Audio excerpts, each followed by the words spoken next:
इस वीडियो में हम करंट इलेक्ट्रिसिटी के सबसे एक्सपेक्टेड पीवाईक्यूज और कॉन्सेप्ट्स को रिवाइज करने वाले हैं। ये इसका मतलब हमारे पास इसका जो मटेरियल है वो सेम है, मटेरियल सेम। कैसे हो मित्रों? इस वीडियो में हम करंट इलेक्ट्रिसिटी के सबसे एक्सपेक्टेड पीवाईक्यूज और कॉन्सेप्ट्स को रिवाइज करने वाले हैं। हम पीवाईक्यूज के थ्रू सारे कॉन्सेप्ट्स को रिवाइज करेंगे। अगर हमारे पास सबसे ज्यादा वेटेज वाला चैप्टर मॉडर्न फिजिक्स का कोई होता है तो वो है करंट इलेक्ट्रिसिटी। हर पेपर में 2 से 3 सवाल इसके पक्के होते ही हैं। तो आओ उसको रिवाइज करते हैं। पहला पीवाईक्यू आपके सामने, एक बार से खुद से ट्राई करो, आसान सा पीवाईक्यू है। हमने क्वेश्चन को खुद से ट्राई किया होगा और उसका सॉल्यूशन देखते हैं। हमारे पास इस क्वेश्चन में क्या क्या रखा है, देखो। A charge is flowing through in a conductor changes with time. ये चार्ज की वैल्यू दे रखी है Q T is equals to alpha T minus beta T square plus gamma T cube. क्या बात क्लियर है? हमें बताना है मिनिमम करंट की वैल्यू बतानी है। मिनिमम करंट को कैसे निकालेंगे? मिनिमम करंट निकालने के लिए पहले हम करंट निकालो। इसका मिनिमम निकालने के लिए पहले करंट तो निकालो। dq अपॉन dt होता है, तो डिफरेंशिएट करो। यह आएगा alpha minus 2 beta T plus gamma T square. अब कई लोग पता क्या करेंगे, इसको 0 के इक्वल रख देंगे। ये क्योंकि हमारा करंट है, इसको 0 के इक्वल रख देंगे और यहां से टी की वैल्यू निकालेंगे। जिन्हें मिन मैक्स का कॉन्सेप्ट पता है वो ये करेंगे। लेकिन हमसे मिनिमम करंट पूछा। मिनिमम करंट निकालने के लिए जो इक्वेशन दे रखी होती है उसकी डिफरेंशिएशन करनी होती है। इसकी आई मिनिमम निकालना है, जिसका मिनिमम निकालना होता है उसको डिफरेंशिएट करना होता है। तो ये एक बार फिर से डिफरेंशिएट होएगा। तो यहां से आ जाएगा D I upon D T equal to minus to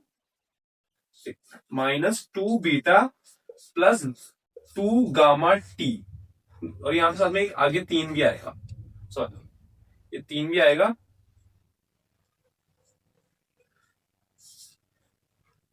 यहां पे आ जाएगा 6। ठीक है, ये आ गया।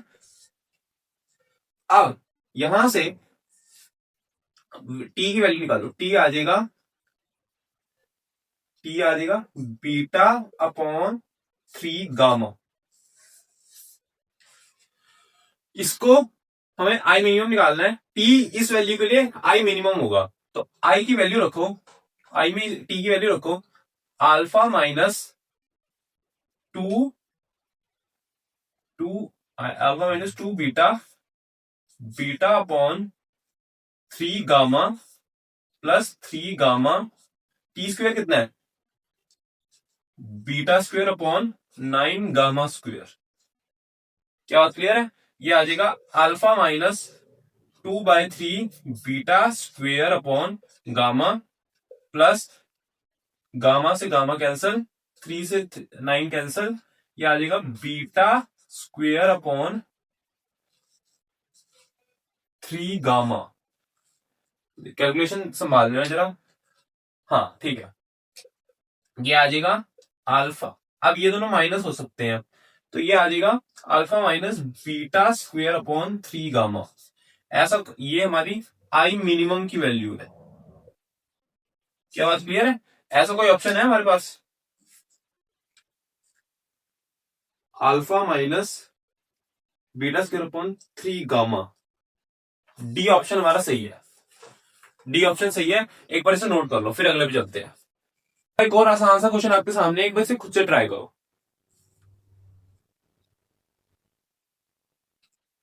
इस क्वेश्चन देखो में क्या क्या रखा है।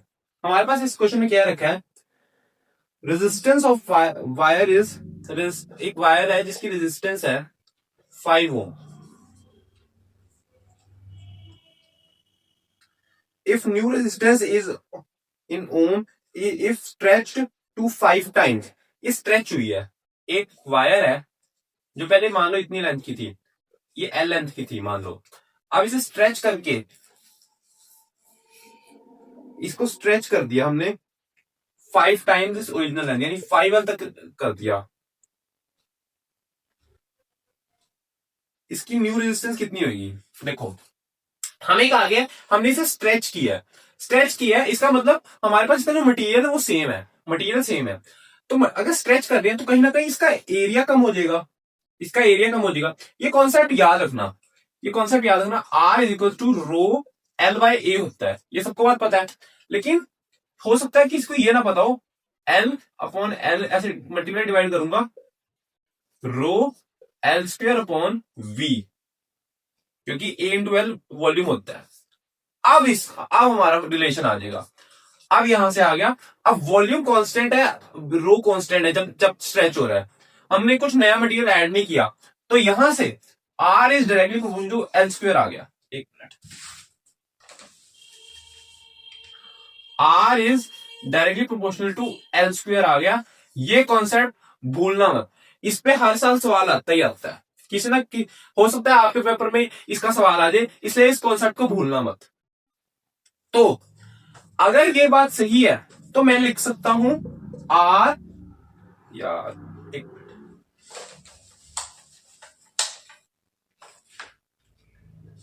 आर, ये अगर ये बात सही है तो मैं लिख सकता हूं R1 upon R2 is equal to L1 upon L2 इसका होल स्क्वायर, है ना, ये लिख सकता हूं ना, ऐसे रेशियोज में लिख सकता हूं।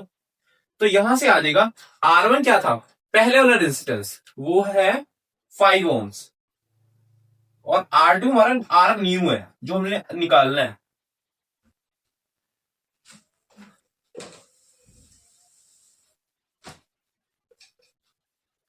L1 कितना है, L कैपिटल L, और ये कितना है 5L, इसके ऊपर स्क्वायर,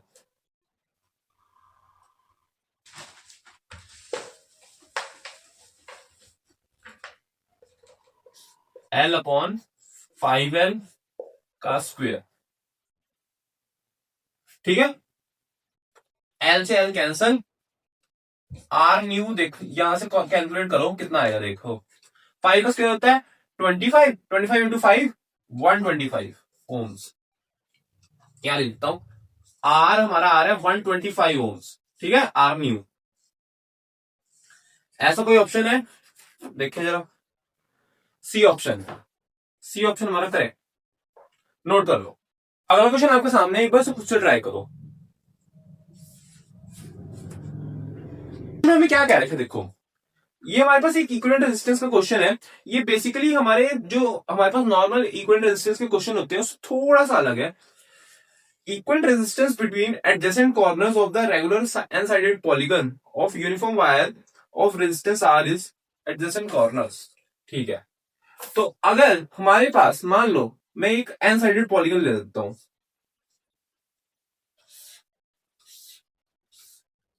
ऐसे ऐसे करके, ये एन साइडेड है और ये एन साइडेड जा रहा है कुछ ना कुछ, या मैं थोड़ा सा बड़ा डायग्राम बनाता हूं।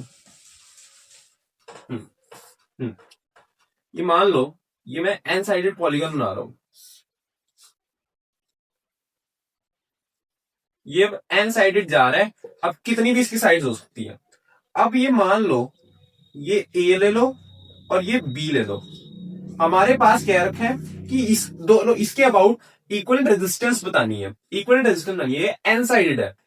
अब हमारे पास अगर मुझे इक्वल रेजिस्टेंस बतानी है, यानी कि हर एक साइड पे एक रेजिस्टेंस लगी होगी, जिसको मैं आर मान लो कह देता हूं, ये आर से क्या रखा है, आर से क्या रखा है।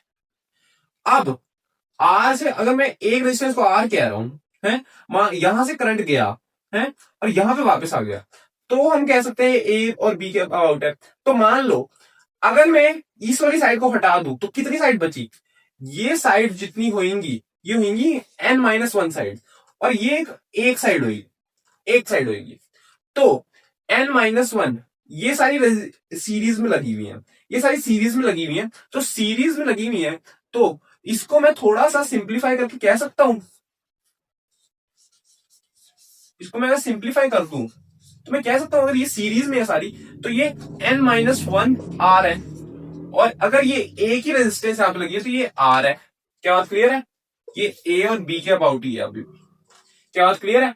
अगर अब मैं यहां पे पैरेलल का फॉर्मूला लगा देता हूं, 1/r equivalent is equals to 1/n-1 का r प्लस 1/r, इसको सॉल्व करो। 1/r इक्वलेंट 1/r को कॉमन लिया, ये बन जाएगा n-1 plus 1 upon n-1, r equivalent यहां से बन रहा है r n-1 अपॉन n, क्योंकि 1 से 1 कैंसिल हो गया। क्या ऐसा कोई ऑप्शन है हमारे पास?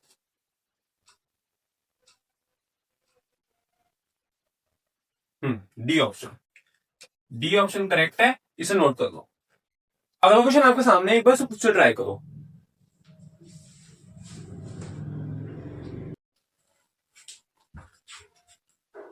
ये हमारे पास सर्किट एनालिसिस का एक क्वेश्चन दे रखा है। इसमें क्या देखो, सबसे पहले डायग्राम बना लेते हैं। सर्किट क्या कहता है?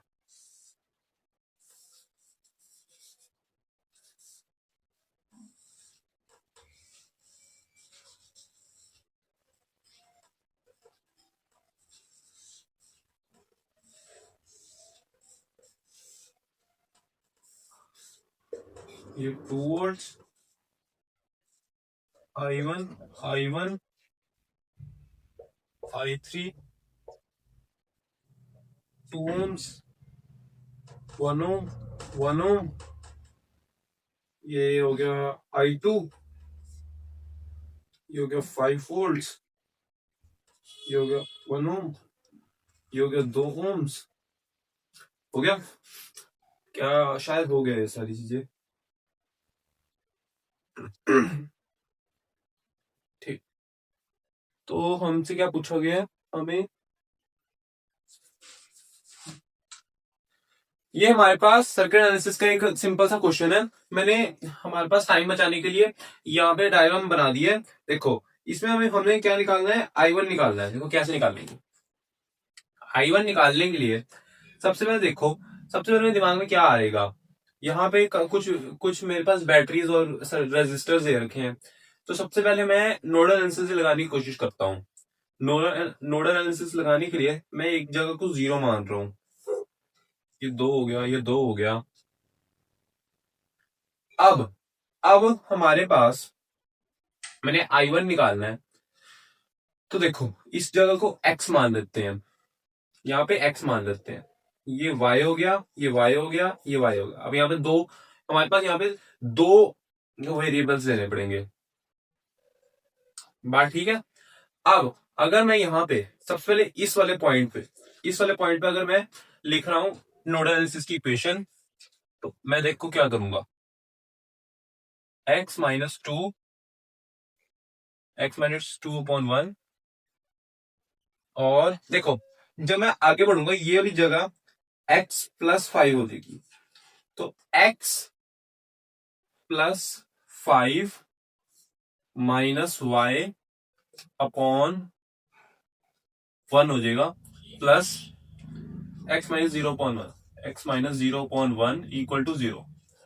तो यहां से 3x minus Y equal to -3। ये 5 - 2 3 हो गया, और उधर जाके -3 हो गया। ये एक इक्वेशन आ गई। अब y लगाओ यहाँ पे, इस जगह पे y लगाओ। देखो ये तो शॉर्ट है, तो इस जगह का देखना पड़ेगा। तो ये आ जाएगा y minus x-5 upon 1 plus y -2/2, और यहां पे y -0/2, y -0/2 इक्वल टू 0। इसको सॉल्व कर लेते हैं। ये 2 इधर चला जाएगा, 2y - 2x - 10 plus y -2 plus y equal to 0। तो यहां से -2x, और देखो 2y plus y plus y, ये हो जाएगा 4y, और -10 - 2, ये -12 बन जाएगा, और इधर जाके 12 बन जाएगा। तो यहां से अगर मैं इसको थोड़ा सा सही करूं, तो देखो 2 यहां से कैंसिल होता दिख रहा है, तो ये 2 रह जाएगा, और ये बन जाएगा 6। ये चीज होगी, ठीक है। इक्वेशन ये बन गई अब। तो यहां फटाफट ये दोनों इक्वेशन सॉल्व कर लेते हैं। तो हमारे पास आ जाएगा, अगर मुझे इक्वेशन सॉल्व करनी है, तो -x plus 2y equal to 6, 3x minus Y equal to -3। बात क्लियर है? देख लो, अब ये पहली इक्वेशन है, ये दूसरी इक्वेशन है। अब ऊपर नीचे 3 से डिवाइड, ये ऊपर वाले को सिर्फ 3 से कर लेते हैं। फिर देखो 3 से जब मल्टीप्लाई हम कर लेंगे तो ये -3x बन जाएगा और ये चीज कैंसिल हो जाएगी और बचेगी 6y, 3 इंटू 2 6y, और इसके साथ ऐड होने पे -y इक्वल टू 3 इंटू 6 18 और -3। देखो ऐसे क्वेश्चन में हमारी कैलकुलेशन स्ट्रांग होनी चाहिए ताकि हम जल्दी जल्दी वहां पे कैलकुलेशन कर पाए। तो ये हो जाएगा 5y इक्वल टू 15, y की वैल्यू 3 आ रही है। अब किसी भी एक इक्वेशन पुट करो, y की वैल्यू, ये y की वैल्यू 3 आ रही है, ये 3 6 minus X equal to 6 minus X 0 आ गया, यानी x की वैल्यू 0 आ गई, x की वैल्यू 0 आ रही है। ठीक है, x की वैल्यू 0 आ रही है। तो अब अगर मुझे I1 निकालना है, I1 निकालने में देखो मैं क्या करूंगा, अब ये कैलकुलेशंस को मैं हटा देता हूं क्योंकि अब हमें x और y की वैल्यू तो मिल चुकी है। ठीक है, x और y की वैल्यू मिल चुकी है, तो ये सब मैं हटा देता हूं। x की वैल्यू है 0, y की वैल्यू है 3। तो अब देखो क्या आएगा, हमारे पास यहां से I2 जा रहा था, ये I2 जा रहा था, ये I1 गया, यहां पे x-2, सारी जगह का पहले करंट लिखते हैं। ठीक है, सारी जगह करंट लिखते हैं, फिर हमारी बात बन जाएगी। देखो यहां से जो करंट जा रहा होगा, यहां से इस वाली वायर में से क्या आएगा, x-2 अपॉन 1, ये होएगा -2 एम्पियर, -2 एम्पियर। बात क्लियर है, -2 एम्पियर। देखो -2 क्यों आ रहा है, -2 समझो क्यों आ रहा है, क्योंकि मैंने x-2 लिया, x-2 लिया है, x-2 लिया, यानी कि हमारे पास जब हम लिखते हैं हाई वोल्टेज और high voltage minus low voltage लिखते हैं, लेकिन माइनस इसलिए आ रहा होगा क्योंकि मैंने क्या लिख दिया होगा, low voltage minus high voltage, यानी कि करंट इस तरफ आ रहा होगा। हाँ, इस तरफ आ रहा होगा, ये हाई है ये लो है। बात क्लियर है, तो यहाँ पे ये 2 आ रहा है, इसलिए अगर माइनस आ जाए तो डरने वाली बात नहीं है, बस ये वाला लॉजिक है। हाई से लो जा रहा है, मैंने उल्टा ले लिया है, इसलिए ऐसा साइन दिखाता है, ये भी समझने वाली चीज होती है। ठीक है, ये मैं लूंगा, इस I3 की वैल्यू आ जाएगी, I3 आ जाएगा y-2/2, 3-2/2, ये आ जाएगा 1/2, ये 1/2 एम्पियर आएगा, 1/2 एम्पियर आएगा। देखो अब यहां से हमारा आंसर आ जाएगा, देखो ये I1, ये I3, हाँ ठीक है। देखो I3 जा रहा है और I1 इधर से आ रहा है, तो ये दोनों मिलके ये वाला करंट बनाएंगे 2। तो यहां से देखो I1 plus I3 equal to 2 आ रहा है। अगर मैं यहां से, अगर ये डायग्राम सही है, हमें क्वेश्चन वाले ने ये वाला डायग्राम बना के दिया है, तो हम ये चीज लिख सकते हैं। हमें I3 भी पता है, I1 पता नहीं, तो I1 आ जाएगा 2 - 1/2, 2 - 1/2। एक बार कैलकुलेशन फिर भी चेक कर लेते हैं,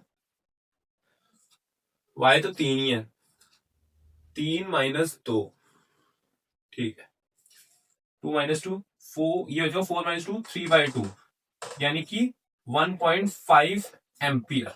बात क्लियर है, ये 1.5 एम्पियर आएगा, इसे नोट कर लो।